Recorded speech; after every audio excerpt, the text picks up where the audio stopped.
السلام علیکم۔ پاکستان جب بھی معاشی یا سیاسی مشکلات کا شکار ہوتا ہے، یہاں ایک بحث بہت زور و شور سے ہونے لگتی ہے، اور وہ یہ ہوتی ہے کہ کیا کوئی ہمیں نیا یا مختلف معاشی نظام چاہیے، یا کوئی ہمیں نیا اور مختلف سیاسی نظام چاہیے۔ اب اس میں کچھ لوگ اس طرح کی بھی ڈیبیٹ کرتے ہیں کہ جناب سیاسی اور معاشی نظام کے بدلنے کی کوئی ضرورت نہیں ہے، جو ہمارا سیاسی نظام ہے، یعنی جو پارلیمانی جمہوریت ہے، اور جیسا کہ ہمارا معاشی نظام ہے، کچھ لوگ اس کو مکسڈ اکانومی بھی کہتے ہیں، لیکن اگر اس کے موجودہ حالات دیکھیں تو یہ نیو لبرل اکانومی زیادہ ہے،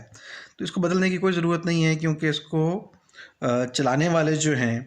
وہ اصل میں ناکام ہوئے ہیں۔ نظاموں میں کوئی مسئلہ نہیں ہے، نہ معاشی نظام کو بدلنے کی ضرورت ہے اور نہ سیاسی نظام کو بدلنے کی ضرورت ہے۔ اب آپ ری امیجننگ پاکستان کی ایک انیشیٹو دیکھ رہے ہوں گے،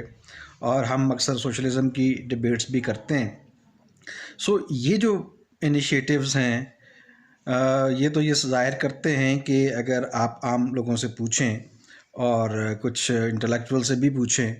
تو وہ تو زیادہ سجیسٹ یہ کریں گے کہ جناب آپ کو تو یا تو بہت ہی کوئی ریولوشنری ریفارمز کی ضرورت ہے، اور کچھ ہم جیسے یہ بھی کہیں گے کہ جناب آپ کو ٹوٹلی نظام کی اوور آلنگ کی ضرورت ہے، بدلنے کی ضرورت ہے، اس کو سبسٹیٹیوٹ کرنے کی ضرورت ہے۔ اب پھر اس میں بحث یہ آ جاتی ہے کہ کوئی آئیڈیل نظام ہے۔ پچھلے دنوں ایک نامی گرامی لبرل صاحب ہیں، وہ بہت اچھا لکھتے ہیں، میں ان کا بڑا مداح ہوں۔ ان کا یہ کہنا تھا کہ جناب دنیا میں جو آئیڈیل نظام والی جو بات ہے وہ تو فیل ہو چکی ہے۔ آئیڈیل نظام نہ کیپٹلزم ہے، آئیڈیل نظام نہ سوشلزم ہے۔ تو اب ان دونوں نظاموں کو کسی سائڈ پہ کمپرومائز، کوئی اس کی کوئی جو فارم ہے وہ سامنے لانی ہوگی، یا ان کے خیال میں تو وہ پریولنٹ بھی ہے، یعنی جو چیز پریکٹیکلی ایگزیکیوٹ ہوتی ہے یا جو فنکشن کرتی ہے وہی اصل میں بہتر ہوتی ہے، اور وہی چل بھی رہی ہے ان کے خیال کے مطابق۔ اب دیکھیں، جہاں معاملہ ہوتا ہے، آپ ہر جگہ کا سوشو کلچرل اور ہسٹوریکل کانٹیکسٹ ڈیفرنٹ ہوتا ہے، اور پاکستان کا بھی آبویسلی ڈیفرنٹ ہے، اور آپ یہ نہیں کہہ سکتے کہ دنیا کے کسی اور خطے میں جو کہ سیاسی اور معاشی نظام کامیاب ہے وہ ضروری نہیں ہے کہ وہ پاکستان میں بھی ہو۔ کچھ لوگ کہیں گے کہ جناب جو بیسک پیرامیٹرز ہوتے ہیں اکنامکس کے اور پالیٹکس کے وہ سیم ہیں، تو میں تو یہ بات نہیں کروں گا کہ ظاہر ہے یہ سائنس کے کلیے کے ہی خلاف ہے، کیونکہ سائنس جو ہے وہ کانٹیکسٹ کے حوالے سے بھی ہوتی ہے، اور خاص طور پہ جو سماجی سائنس ہے، جو سوشل سائنس ہے، جو سوسائٹیز ہیں ان کا سٹرکچر مختلف ہوتا ہے، ان کے لیے موٹیویشنل فیکٹرز ڈفرینٹ ہوتے ہیں، اور ان کے کام کرنے کے طریقے مختلف ہو سکتے ہیں۔ کہنے کا مطلب یہ ہے کہ ہم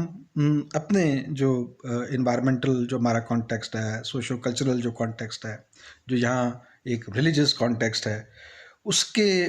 کو مد نظر رکھ کر پھر آپ نے کوئی سولوشن یا کوئی حل دینا ہے، اور وہ ضروری نہیں ہے کہ وہ آئیڈیلسٹکلی، اگر وہ کیپٹلسٹ سسٹم کی بات کریں تو وہ امریکہ اور یورپ والا سسٹم ہمیں سوٹ کرتا ہو، یا ہم یہ بات کریں کہ کوئی رشیا یا چائنا کا انقلاب بالکل آئیڈیل اسی طرح کا انقلاب یہاں آ سکتا ہے۔ میں چاہتا ہوں کہ اس معاملے میں مزید بھی ڈیبیٹس کی جائیں، اور اس کو آگے اس پر بات کی جائے۔ گائے بگائے اس پہ کوئی فیڈ بیک اگر کوئی دینا چاہے، اور میں بھی آگے بات کروں گا، یعنی بات یہ ہونی چاہیے کہ جو سیاسی اور جو معاشی نظام ہے وہ اس ملک کے کانٹیکسٹ میں، اس ملک کے حوالے سے کیا اس کو ریفارم ہونا چاہیے اسی نظام کو، یا اس کے متبادل میں کوئی نیا نظام آنا چاہیے۔ بہت شکریہ آپ کا۔